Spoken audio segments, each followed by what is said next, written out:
2 থেকে 3 জনের জন্য পুরো আন্দোলনকে আপনি প্রশ্নবিদ্ধ করতে পারেন না। 2 থেকে 3 জনের পুরো তিতুমির কলেজ প্রশ্নবিদ্ধ হতে পারে না। এখন যারা একটা কন্ট্রোভার্সি করছে, হ্যাঁ আমরা বলছি এটাকে কোনোভাবে জাস্টিফাই করা যাবে না, এটা অপরাধ মানে অপরাধী, আমরা স্বীকার করছি। কিন্তু পরবর্তীতে এই ব্যাপারগুলো আমরা আরও বেশি সজাগ থাকবো, যৌক্তিক কোনো সিদ্ধান্ত না আসে ওই যে কর্মসূচি মহাখালী বারাসাত মহাখালী এটা চলমান থাকবে।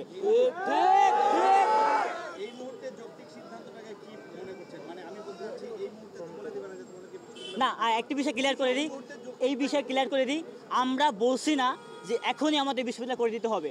আমরা বলছি একটি স্বতন্ত্র কমিটি বা কমিশন আমাদের করে দিতে হবে, যে কমিটি পর্যালোচনা করবে যে তিতুমির কলেজে বিশ্ববিদ্যালয় করার পরে কী কী সমস্যা হইতে পারে, এখানে কী কী ধরনের প্রবলেম আছে বা এখন কী কী কাজ করলে পরে এই সমস্যাগুলো হবে না। তারা পর্যালোচনা করার পরে একটা সময় যখন আসবে, এটা খুব দ্রুত সময়ের মধ্যে যে সময়টা তারা দেখবে যে এটা এখন উচিত এখানে বিশ্ববিদ্যালয় করার জন্য, তখন এটা বিশ্ববিদ্যালয় করবে। আমরা বলছি না যে আজকে আমাদেরকে বিশ্ববিদ্যালয় করে দেন।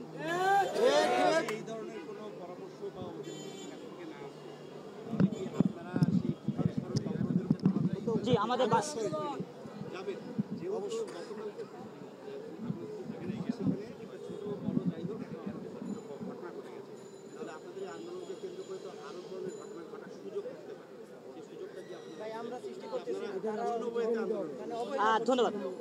ব্যাপারটা হচ্ছে যে দেখেন, 2 থেকে 3 জনের জন্য পুরো আন্দোলনকে আপনি প্রশ্নবিদ্ধ করতে পারেন না। 2 থেকে 3 জনের পুরো তিতুমির কলেজ প্রশ্নবিদ্ধ হতে পারে না। এখন যারা একটা কন্ট্রোভার্সি করছে, হ্যাঁ আমরা বলছি এটাকে কোনোভাবে জাস্টিফাই করা যাবে না, এটা অপরাধ মানে অপরাধী, আমরা স্বীকার করছি।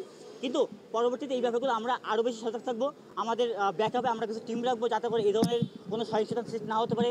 বহিরাগত কেউ এসে আমাদের মধ্যে আসতেছে কিনা, আমরা কালকে নিউজ পেয়েছি যে বহিরাগত কিছু স্টুডেন্ট ছিল, বহিরাগত বাইরে যারা তিতুমির কলেজের না, তারা এসে আমাদের আন্দোলনকে নস্বাত করার চেষ্টা করছে। তো এই ব্যাপারগুলো আমরা আরও বেশি সচেতন থাকবো।